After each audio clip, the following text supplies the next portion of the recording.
Bonjour à tous encore une fois. Nous allons pouvoir commencer. Il est 10h02. Nous avons laissé le temps à tout le monde de venir nous rejoindre. D'autres se joindront certainement à nous. Les micros seront coupés, comme j'ai déjà pu le dire. Et puis, on va démarrer donc cette séance sur le webinaire «Comment assurer la sécurité et l'intégrité de vos données d'entreprise» que nous vous proposons aujourd'hui. Donc, la présentation va se dérouler en plusieurs étapes. Donc, dans un premier temps, poser le constat de quelles sont les tendances du marché et le contexte dans lequel nous évoluons autour de la sécurité des données. Ensuite, vous présenter bien qui nous sommes. Passer à une étape d'analyse sur la sécurité des données, mais cette fois-ci côté système d'information, la sécurité des infrastructures. Descendre d'un niveau sur la sécurité, la réponse applicative qui peut être proposée autour de la sécurité des données avec les solutions d'archivage électronique. Ensuite, vous faire une démonstration de notre outil phare en la matière, donc la solution Scalia Archive. Et puis, si vous avez des questions, nous aurons donc un temps d'échange en fin de séance, tous ensemble, pour pouvoir partager nos idées autour des constats que nous avons pu poser, et puis derrière des éléments que nous avons pu vous présenter. Je vais pouvoir commencer directement la présentation avec les tendances du marché et vous faire un rappel du contexte de la sécurité des données à l'heure actuelle. Sur une première étape, nous avons souhaité en fait poser le constat qui est fait par nos clients selon une étude qui a été réalisée par Marques by Exagis, un de nos partenaires, sur le sujet, qui allait interroger un échantillon représentatif de clients pour savoir en fait quelles étaient les priorités en termes d'évolution du système d'information des clients et de la sécurité et de la digitalisation des processus documentaires. Ce qui apparaît donc sur l'étude qui a été menée en 2023, c'est que le premier point reste toujours le même, donc simplifier et automatiser la gestion documentaire, et que le deuxième point, donc ça c'est la nouveauté de 2023, est la sécurité et la protection des données des entreprises. Cette tendance est quasiment ex aequo au final avec la nécessité de simplifier et d'automatiser les processus, ce qui est une réelle progression par rapport à 2023, où on était quasiment en quatrième position, à 2022, pardon, où on était quasiment en quatrième position sur ce thème-là. Et la tendance pour 2025, c'est que ce sujet de la sécurité et de la protection des données sera le numéro un des préoccupations de nos clients à l'heure actuelle, de l'ensemble des clients. Cette tendance, elle a été confirmée notamment sur le salon de Documation. Je ne sais pas si certains d'entre vous y ont participé, mais il était nécessaire en tout cas de montrer que même physiquement, quand on va rencontrer les prestataires, c'est cette question de la sécurité qui revient inévitablement en premier lieu des questions qui nous sont posées. Le deuxième constat en fait que nous avons fait, c'est cette fois-ci de renverser notre réflexion et de se positionner côté des prestataires de services, donc côté de Innovation and Trust et derrière de nos confrères et de nos concurrents. Et de ce point de vue-là, on se rend compte que la tendance est quasiment similaire, avec en niveau 1, la nécessité de la mise en conformité réglementaire de l'activité de traitement des documents, de la digitalisation des documents. Alors, je pense que très honnêtement, on peut tous se le dire, la facture électronique a beaucoup généré de traitement et de mise en conformité réglementaire l'année dernière, malgré un faible résultat sur l'année 2022 du fait du report de la norme. Mais que la confiance numérique, elle, a encore progressé de ce point de vue-là. La confiance numérique, elle regroupe deux éléments. La signature électronique, bien entendu, mais surtout pour nous, en tant qu'éditeurs, l'archivage de documents à valeur probatoire. De ce fait-là, on voit que ces deux tendances, en fait, sont réellement corrélées du point de vue des besoins exprimés par les clients et des prestations qui sont enchaînées et proposées par les prestataires derrière. Si on descend encore d'un étage au niveau de l'analyse au final de cette tendance du marché, on se rend compte que dans la digitalisation des processus métiers, il y a deux éléments qui sont vraiment très importants. C'est la transformation du document physique en un document numérique. Donc on peut parler aussi à ce moment-là des aspects réglementaires de cette transformation.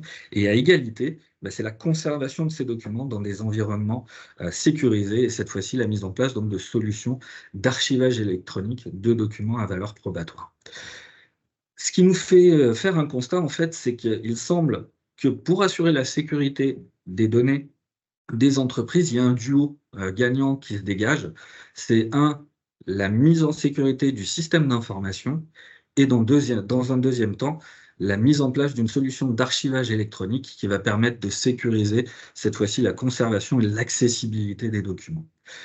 Et c'est là où Innovation and Trust, la Digital Factory du groupe Tessie, a une vraie carte à jouer. Nous disposons en fait d'une réelle expertise en cette matière, dans ces domaines-là. Et comme j'ai pu vous le dire, on va aujourd'hui pouvoir enchaîner sur une présentation de notre activité qui va être réalisée par la directrice de l'activité, donc des développements et intégration des solutions éditées par Innovation and Trust, donc qui est Christelle Mage. Merci, Christelle. Bonjour à tous. Effectivement, Innovation and Trust, c'est la Digital Factory de Tessie. C'est faire du simple, du sûr, de l'humain. C'est effectivement plus de 250 personnes qui sont dédiées aux technologies. Vous connaissez le nombre de clients, 2000 clients et encore, je pense qu'il en manque. Nous avons 3 data centers, 6 data centers en Europe, 3 centres de recherche, R&D. Et évidemment, par rapport au thème qui nous occupe aujourd'hui, la sécurité et l'intégrité sont phares dans ces activités-là.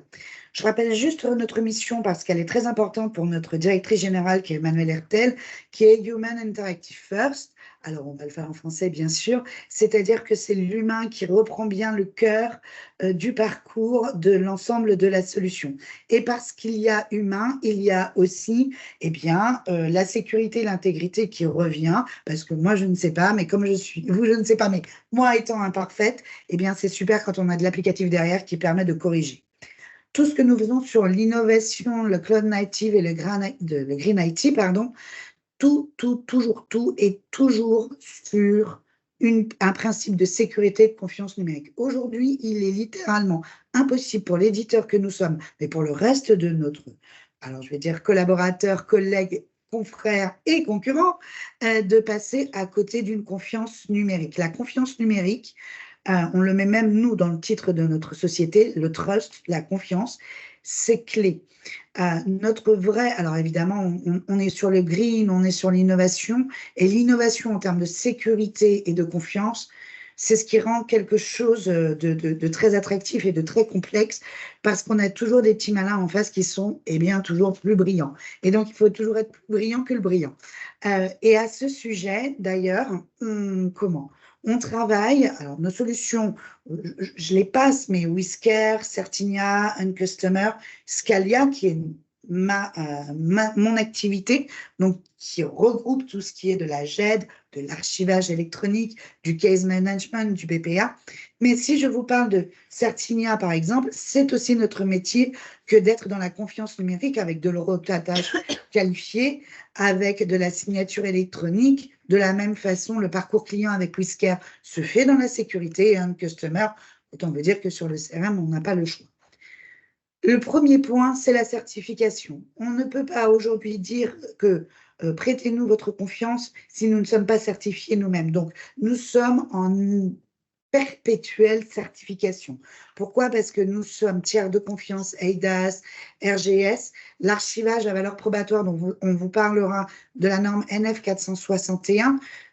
Vous voyez, tous les 6 mois, nous devons repasser les certifications pour être sûr que nous soyons au clair. Donc, nous sommes toujours dans cette démarche de certification, que ce soit des normes ISO, NF 461, et bien sûr, ISO 27001, la 17, la 701, le HDS pour toutes les données de santé, qui va prendre une ampleur encore plus importante avec tout ce qui est le normatif et qui sera obligatoire à partir de juillet, et puis évidemment la conformité à la RGPD. Ce qui fait que nous sommes toujours dans l'innovation, c'est que nous travaillons avec le système, notre écosystème de Pepit Shaker. Et un des points phares des 84 startups qui bossent avec nous, travaillent avec nous, c'est la cybersécurité, c'est la data, c'est comment je fais en sorte que dans tout ce qui est le learning, le green, le RPA, le big data, je sois dans la cybersécurité aujourd'hui. Et c'est vraiment un élément qui est au cœur de notre travail.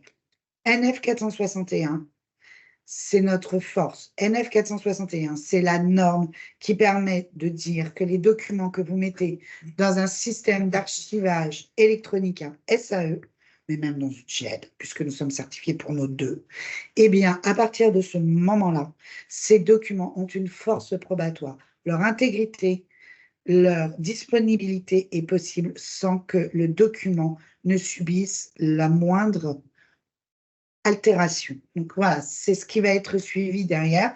Et je remercie tout de suite Cyril Peretti qui prendra la parole pour nous parler justement de tout ce qui est aussi de l'infra. Nous sommes plus applicatifs et il est sur l'infra. Je vous remercie de vous être connectés et je vous souhaite une bonne continuation sur ce webinaire. À plus tard. Comme vient de le dire Cyril, Christelle aujourd'hui, nous avons avec nous le responsable de la sécurité du système d'information France du groupe Tessi, qui intervient en tant qu'expert sur la cybersécurité côté des infrastructures, et qui va pouvoir partager avec nous son point de vue sur le contexte à l'heure actuelle autour de la cybersécurité, de la sécurité du système d'information. Et puis on continuera ensuite sur le thème côté applicatif. Cyril, est-ce que tu es bien avec nous? Est-ce que je te passe la main tout de suite? Je suis bien avec vous et tu peux me passer la main. Donc bonjour à toutes et à tous. On va revenir déjà sur le contexte. Pourquoi est-ce qu'on fait de la cybersécurité?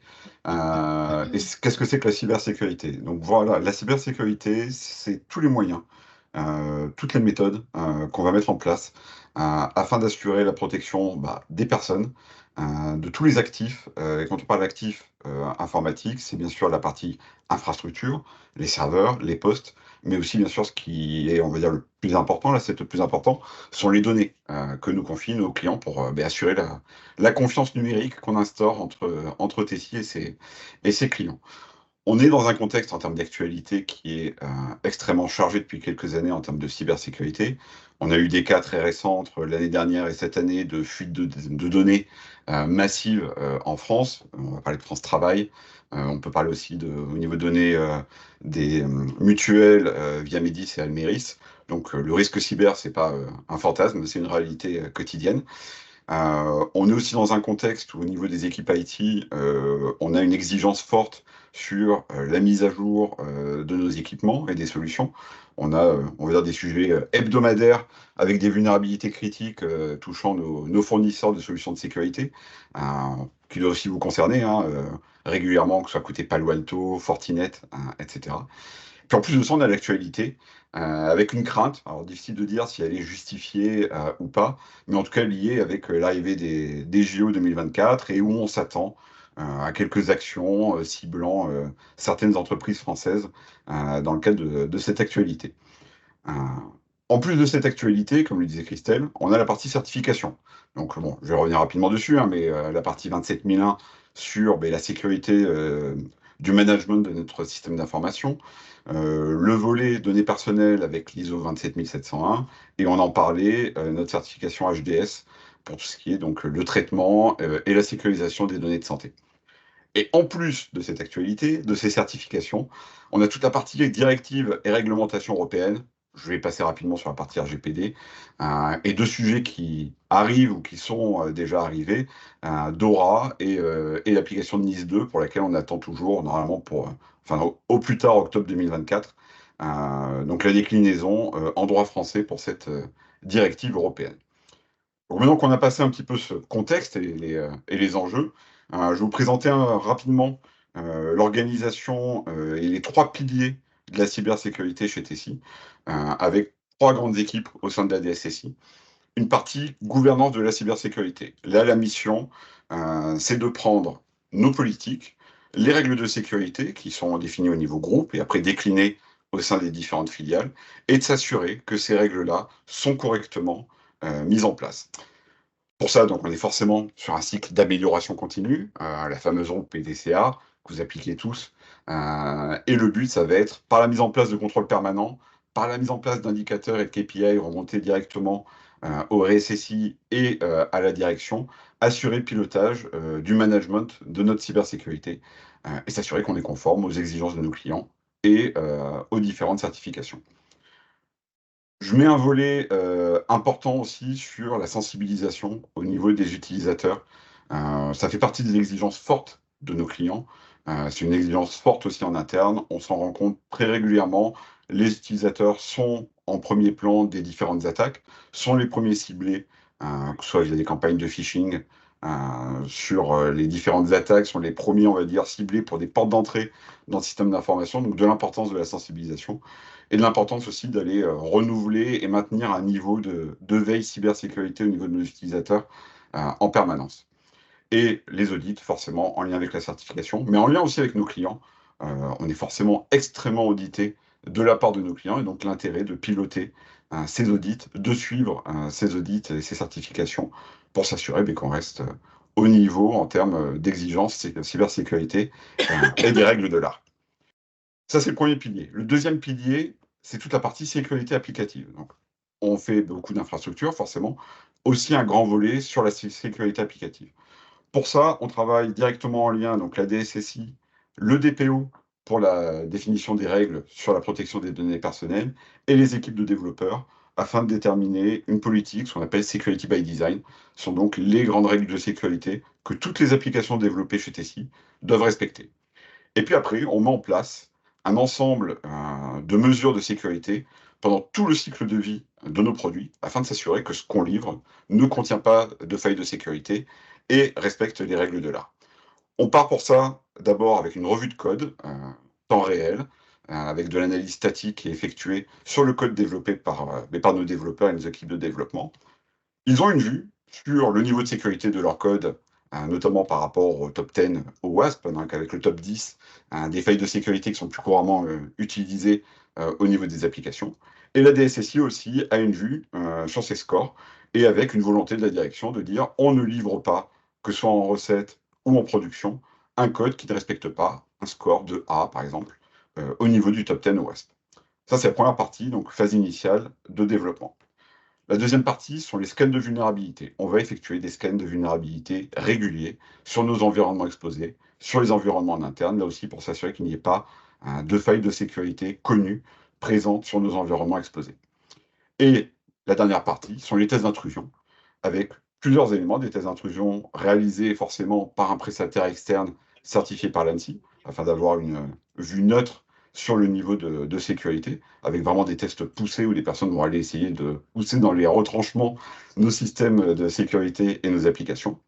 Des tests de vérification aussi, vu qu'on a la capacité d'effectuer ces tests en interne, côté TSI, et aussi des tests d'intrusion qui sont réalisés par nos clients, vu que là, le but, c'est d'être dans une transparence et d'être vraiment dans une dynamique de travail en commun, TSI et nos clients, où nos clients peuvent aussi venir tester, effectuer leurs tests d'intrusion sur nos applications, afin d'avoir vraiment cette vue globale et 360 sur la sécurité de nos applications. Et on va passer après sur le dernier volet. Donc là, cette partie-là, c'était, on va dire, le côté Red Team. Et là, on va passer côté Blue Team, donc plus côté défense, avec le troisième pilier qui est l'équipe sécurité opérationnelle. Donc là, un SOC qu'on a décidé d'internaliser chez Tessie pour garder vraiment la main sur l'ensemble de la cybersécurité en interne et qui va aller exploiter l'ensemble des différentes solutions de sécurité. Je vous en présente quelques-unes. La partie sécurité réseau, on a un ensemble de sondes réseau avec de l'intelligence artificielle, où on est allé faire, on va dire, une photo du fonctionnement en temps normal, de l'activité en temps normal sur nos réseaux, et des sondes qui vont venir aller alerter et essayer de guider les analystes cybersécurité sur ce qu'on appelle des comportements déviants, des comportements anormaux, qui peuvent être les signaux faibles d'une éventuelle attaque, ou en tout cas d'éléments qui nécessitent une analyse humaine. Parce que même si on a de l'intelligence artificielle et des outils automatiques, on revient toujours à la fin sur la nécessité d'une analyse humaine. Et donc là, ça peut être par exemple une connexion à un horaire anormal, arrivé à 23 heures, un administrateur qui se connecte sur un serveur. Ça peut être aussi un utilisateur qui d'habitude est sur certains environnements et du jour au lendemain va commencer à lancer plusieurs requêtes sur des environnements qui ne se connectent pas d'habitude. Ça peut être aussi évidemment tout ce qu'on appelle les déplacements instantanés, une personne qui se connecte d'habitude en France métropolitaine et du jour au lendemain va avoir des connexions venant de la Russie. Ça peut être un signal éventuellement d'une connexion un peu suspecte qui nécessiterait des investigations. L'autre partie, forcément, tout ce qui est la sécurité des équipements. Bon, là, EDR, donc là, c'est, on va dire, les antivirus dernière génération qui sont déployés sur tous nos postes et nos serveurs. La possibilité aussi de faire du patching virtuel, ça, c'est une solution qu'on a mise en place, mais notamment, comme vous en parlez, sur, on va dire, face à la multiplication des 0D des failles de sécurité qui nécessitent d'aller patcher rapidement, d'aller mettre à jour rapidement les équipements. Pas forcément des choses qu'on peut faire dans des délais ultra courts de 24-48 heures, comme ça nécessiterait. Et on a, via cette solution de patching virtuel, la capacité d'empêcher l'exploitation de certaines vulnérabilités, le temps qu'on puisse aller après déployer les vrais patchs poussés par les éditeurs, qui peuvent dans certains cas nécessiter des redémarrages, qui sont des opérations un peu plus lourdes, et donc gagner du temps sur la correction de ces vulnérabilités. Et comme je vous disais, après, derrière, 8 analystes cybersécurité au niveau du SOC, de la centralisation au niveau d'un SIEM, et qui vont aussi effectuer donc, toute la partie veille de cybersécurité, traiter les alertes qui peuvent remonter du CERT, qui peuvent aussi remonter de la part de nos clients. Et donc là, ce SOC, c'est vraiment l'élément central qui est en contact direct avec les équipes cybersécurité de nos clients, et avec lesquels on essaie d'instaurer un maximum de contacts et d'échanges, afin aussi, dans certains cas, de se donner des informations sur des indicateurs de compromission, des adresses IP aussi malveillantes qu'on peut voir passer. Et on essaie aussi d'être très moteur au niveau de l'écosystème cybersécurité et de se partager un maximum d'informations afin d'être tous ensemble plus forts face aux acteurs malveillants que l'on peut rencontrer dans notre activité. Et après, la suite, par rapport à ces 3 piliers, une fois qu'on a ces 3 piliers, c'est quoi la suite pour Tessie au niveau des perspectives d'évolution de son système d'information? Ben, on a une action qui est lancée côté groupe Tessie pour la certification SecNumCloud, là aussi afin d'être en mesure de proposer des environnements encore plus sécurisés à nos clients pour les prestations qu'ils nécessitent. Donc ça, un grand chantier lancé par Tessie. On a aussi toute une réflexion, vu qu'on est maintenant, on réfléchit en mode groupe, un grand groupe, sur l'uniformisation des solutions de sécurité. Il n'y a pas de secret, je pense que c'est la même chose de votre côté. Il y a de la pénurie pour trouver les talents en termes de cybersécurité. Donc, si on a déjà cette pénurie et qu'en plus on demande aux personnes d'être compétentes sur la gestion de 6-7 solutions de cybersécurité différentes, ça va être très compliqué à trouver, très compliqué à former en interne.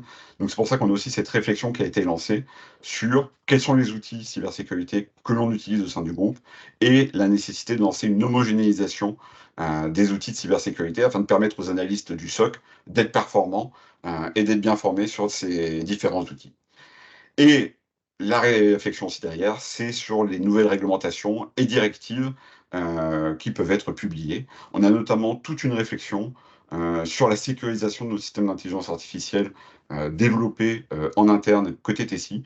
Je vous invite à vous renseigner au niveau de l'ANSSI qui a publié un guide qui est très bien fait, je trouve, sur justement des ensembles de recommandations sur la sécurisation liée à l'IA et qu'on est en train actuellement d'analyser. On a lancé des ateliers de réflexion afin de décliner ces recommandations de l'ANSSI en politique et règles internes afin de s'assurer que les moteurs d'IA qu'on va mettre en place dans nos outils sont sécurisés, vu que ça va être clairement à l'avenir une des nouvelles portes d'entrée, ou plutôt de sortie, de fuite de données, si jamais on utilise des systèmes qui ne sont pas correctement sécurisés.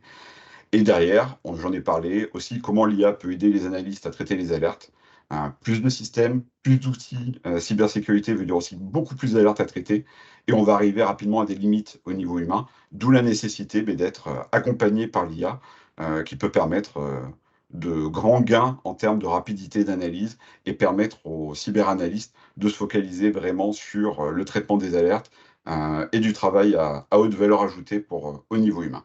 Voilà un peu l'organisation de la cybersécurité et les perspectives et projets en cours côté Tessie pour assurer la sécurité de vos informations et de nos systèmes d'information. Merci beaucoup Cyril pour cette vision côté système d'information de la sécurité. Il est intéressant pour nous de partager ce point de vue-là avec vous au final parce que vous êtes confrontés, vous, nos clients, à ces questions-là. Peut-être un peu moins quand vous nous confiez la sécurité et l'hébergement de vos données, mais quand vous êtes, vous, acteur de ces éléments-là, que ce soit en on-premise ou que vous fassiez appel à des tiers pour l'hébergement, vous êtes confronté à ce questionnement-là et à savoir quels sont les éléments que je dois mettre en place pour justement aboutir à une sécurité de mon système d'information que je suis en capacité de maîtriser. Là où les équipes que je représente aujourd'hui, je suis Jérôme Andréosi de l'équipe Innovation and Trust, donc spécialiste des systèmes d'archivage électronique et des systèmes de gestion électronique de documents et de case management. Ben, c'est là où, en tant que représentant de l'éditeur et de l'intégrateur que nous sommes de solutions, ben, nous aussi, quand on s'intègre dans votre système d'information, on a une nécessité de vous apporter une réponse côté applicative à ces sujets de la cybersécurité. Donc, on va plus parler de cybersécurité à ce moment-là, on va plutôt parler de l'accessibilité de l'information et de comment en fait je mets à disposition l'information auprès de mes utilisateurs, des hommes et des femmes qui travaillent dans mon entreprise et qui ont besoin de ces informations en fonction de règles de sécurité qui sont optimisées et adaptées à l'activité de chacun. Mais pour ce faire aujourd'hui, nous avons choisi de vous présenter Scalia Archive, qui est notre solution d'archivage électronique de documents à valeur probatoire. Et la première question qu'on peut tous se poser, c'est qu'est-ce que c'est au final un SAE? Un SAE, en fait, c'est un système, une solution qui est un dispositif essentiel pour la gestion des documents à valeur probatoire. Ce type de solution va permettre de maîtriser, de garantir l'intégrité du document depuis son entrée dans le système d'information jusqu'à sa sortie. Donc, c'est-à-dire mettre en place un ensemble de mécanismes qui vont permettre de gérer la pérennité du document, l'intégrité du document, la confidentialité du document, la disponibilité, et puis le cas échéant aussi la réversibilité. Alors que ce soit une réversibilité, et je vais utiliser ce terme de manière très générique, pour le sortir du système d'information quand on est dans un, dans un cadre public vers un archivage définitif, le cas échéant, ou pour le transmettre à d'autres applicatifs qui assureraient une gestion derrière. L'ensemble de ces fonctionnalités et de cette définition du SAE est régi par une norme qui est la norme NFZ 42013, dont la dernière version date d'octobre 2020 et qui donne lieu à la certification NF 461. La grande force de la solution que nous vous proposons, donc Scalia Archive, et que nous allons vous présenter dans la petite démonstration qui va suivre, c'est que cette solution, elle est certifiée NF 461 quand elle est dans notre système d'information et dans le cadre d'un on-premise, d'un PaaS ou d'un IaaS, elle dispose de l'ensemble des mécanismes qui permettent d'aller jusqu'à une certification de nos clients avec cette norme-là. La solution Scalia Archive, elle est construite comme un SAE Big Data orienté vers les utilisateurs, vers les hommes et les femmes qui l'utilisent au quotidien pour pouvoir en fait le masquer au cœur de votre système d'information et pouvoir redistribuer l'information à l'intégralité des applicatifs métiers en toute sécurité. Donc, c'est-à-dire qu'on va disposer en fait d'un socle dans lequel vos documents vont être stockés, vont être conservés. Dans ce socle, on va pouvoir paramétrer le cycle de vie de vos documents, la durée de conservation de vos documents et la durée d'accessibilité en fonction de différentes périodes, et dispose en plus en fait d'une IHM qui va permettre aux utilisateurs d'exploiter le document, donc soit simplement à travers d'une visionneuse, soit au travers d'applicatifs tiers, soit directement dans cette solution-là. Et enfin, cette solution, elle dispose d'un outil, d'un tableau de bord global qui permet de monitorer en fait son activité autour de la gestion documentaire et d'avoir déjà une vision en instantané de l'activité de vos utilisateurs. Cette solution, donc, elle est construite sur une technologie NoSQL qui nous permet d'avoir une scalabilité complète, aussi bien horizontalement que verticalement, pour absorber en fait les plus hauts pics de volumétrie qui puissent exister, aussi bien en termes de requêtes, de consultation, de connexion, que de capacité de stockage. Nous avons des documents, des clients qui, à l'heure actuelle, ont plusieurs centaines de téraoctets qui sont stockés dans leur solution et vous utilisez même vous, sans le savoir forcément, parce que quand vous vous connectez sur certains portails, notamment celui de la CNAF, c'est directement une de nos solutions que vous utilisez, cette solution Scalia Archive. Quand vous consultez les documents, en fait, c'est nous qui les mettons à votre disposition. Cette solution, donc, elle dispose d'une architecture permettant de gérer d'importants volumes, d'une capacité de stockage qui est quasi infinie. Elle est conçue sur une techno Big Data qui va vous permettre d'absorber d'énormes volumes, aussi bien en stockage qu'en requête, qu'en accessibilité. Elle va vous garantir des performances qui sont customisées spécifiquement pour vous, client, parce qu'on a la possibilité, avec Scalia Archive, de s'offrir à différents types d'offres, qui sont des offres soit dans un SaaS mutualisé, dans lequel vous pouvez disposer de un ou plusieurs tenantes, ce qui vous permet en fait d'avoir une mise à disposition et une gestion de vos propres règles de sécurité, de votre paramétrage en toute autonomie. Nous pouvons aussi vous le proposer dans des environnements qui sont des clouds privés sécurisés, ou bien, le cas échéant, bien entendu, vous le proposez en on-premise pour que vous puissiez vous-même exploiter la solution. C'est le cas de nombreux clients qui historiquement ont fait ce choix-là, notamment pour avoir une maîtrise complète de leur système d'information. Ce que je vais vous proposer, c'est de pouvoir passer à une vidéo d'une dizaine de minutes qui va vous présenter la solution, cette fois-ci sur comment je vais être en capacité de gérer l'accessibilité de l'information à mes utilisateurs. Donc, je lance la vidéo. Et donc, pour une fois, on va commencer en fait non pas sur le côté IHM des utilisateurs, mais plutôt sur la partie console d'administration qui va nous permettre en fait de vous faire voir comment on paramètre les éléments. Le profil que j'utilise, celui de Jérôme, donc est un profil administrateur qui dispose de droits très étendus. La première page qu'il voit quand il se connecte, Jérôme, c'est son tableau de bord sur lequel il a la visualisation immédiate de l'état de son système d'archivage. Le nombre de documents qui sont reçus par jour, à l'heure, sur différentes périodes, les temps d'injection, le nombre d'utilisateurs qui sont connectés, et un élément important quand on veut analyser les comportements déviants, le nombre de documents qui ont été consultés par nos utilisateurs sont directement disponibles aussi. Dans cette interface administrative, d'administration, on va pouvoir paramétrer dans un premier temps les métadonnées. Donc, ce qui va nous permettre de décrire le document et d'afficher, d'imposer certaines règles, notamment des règles de format des métadonnées. Donc, on peut avoir du texte simple, du booléen, de la date, du numérique, etc., etc. Ces métadonnées, elles sont disponibles ensuite dans diverses bases qui permettent de segmenter l'accessibilité pour les utilisateurs.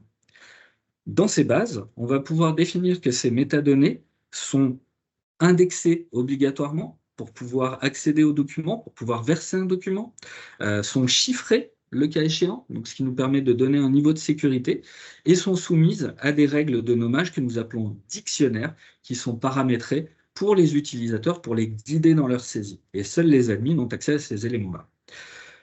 La partie des dictionnaires se paramètre très simplement. En fait, on va rajouter des éléments dans la cartographie qui vont nous permettre, au final, de définir les règles de nommage de ces métadonnées. On va pouvoir rajouter une strate supplémentaire qui est la coordination entre ces différentes métadonnées autour des suggestions. L'autre étape importante, c'est la définition du cycle de vie du document. Le cycle de vie du document, c'est pendant combien de temps je vais conserver ce document dans la solution. Cela va se faire soit au travers d'expressions, en disant à partir de telle métadonnée, selon telle règle, j'applique un sort qui peut être la suppression, la mise à la corbeille, l'élimination par lot en attente, etc. Ou peut être fait directement sur une durée, et c'est une règle qui va suivre la vie du document et qui va déclencher certains traitements dans cette vie du document. L'interface d'administration dispose d'un très grand nombre de fonctionnalités autour de l'import des documents, des tâches automatiques, etc. et va permettre notamment de définir les profils des utilisateurs. Les profils des utilisateurs, ici celui de Patricia Petit, permet en fait de rattacher un utilisateur à un groupe. La notion de groupe permet de gérer des droits qui sont des droits applicatifs et ensuite des règles d'accessibilité, des contrôles d'accès sur chacune de ces règles-là. Donc là, vous avez la cartographie pour le groupe de Patricia Petit, sur lequel on peut voir dans un premier temps ses droits applicatifs, la liste des contrôles d'accès, les restrictions et l'intégralité des gens qui sont soumis à ce groupe-là. Quand on ouvre le panorama, on a la possibilité de voir en grisé toutes les fonctions qui ne sont pas accessibles dans les droits applicatifs à Patricia Petit. On voit qu'elle n'a pas accès à la partie administrative qui s'appelle administration, qui s'appelle le Control Center, et à la partie de la gestion archivistique du document. Et ensuite, on va pouvoir passer à la gestion de ces différentes droits et précisions spécifiques. L'application dispose en fait de profils types qui sont préparamétrés, qui ensuite peuvent être personnalisés à travers une simple coche de certaines fonctionnalités métiers. Une fois qu'on a défini les droits applicatifs, on va passer à la liste des contrôles d'accès. Cette liste des contrôles d'accès, elle se fait sur les documents, sur les bases, sur les utilisateurs et sur les groupes, au travers d'expressions qui permettent de définir ici que Patricia Petit a accès uniquement aux documents du service RH et n'a pas accès aux documents qui portent le nom Petit, son nom à elle. Elle n'a donc pas accès au dossier. Pareil sur les bases, on voit qu'elle a des restrictions sur l'accessibilité de ces bases. Sur les utilisateurs n'ayant pas accès à la console d'admin, ni sur les groupes, elle n'a aucun droit. On peut descendre d'un niveau en termes de précision de l'accessibilité en fixant des règles sur l'accessibilité à certaines métadonnées, certains types de documents, on va parler là de confidentialité, et puis d'éléments qui sont importants pour le RGPD, il y a toute la partie de la confidentialité de la donnée. On va pouvoir donc sélectionner des métadonnées sur lesquelles on va indiquer que la valeur de la métadonnée est visible, est cachée, est masquée, est en lecture seule, pour vraiment restreindre au strict minimum les droits de chacun des utilisateurs et des droits nécessaires à leur activité. Comme je l'ai dit, la solution dispose de nombreuses fonctionnalités, notamment autour de la composition de statistiques, de la mise en place de CGU et de la gestion des clés de chiffrement avec le Bring Your Own Key qui est disponible. On va passer maintenant sur la console utilisateur en voyant ce que le paramétrage que j'ai pu mettre en œuvre donnait pour Patricia Petit. Donc, quand Patricia Petit se log, elle se retrouve sur son interface de travail avec directement son formulaire de recherche personnalisé qu'elle peut elle-même ajuster en fonction de ses besoins d'organisation et de ses habitudes de recherche. Donc la possibilité notamment de réorganiser la disposition des métadonnées, de sélectionner les métadonnées qui l'intéressent et de lancer des recherches. Je vais lancer ici une recherche qui est une recherche générique sur l'intégralité du portefeuille de documents auquel a accès Patricia Petit et vous la présenter dans un résultat en tableau. Donc là, vous avez dans un résultat en tableau l'intégralité des documents auxquels elle a accès et vous pouvez voir que les dates de naissance, qui étaient la métadonnée qui était cachée dans mon paramétrage, existent bien, mais n'est pas visible. Elle est cachée à Patricia Petit. Le même résultat de recherche présenté dans une arborescence, dans un plan de classement dynamique, se présente de la manière que vous avez à l'écran. Donc on va pouvoir sélectionner un document, l'afficher directement dans l'application et afficher les métadonnées qui sont adaptées.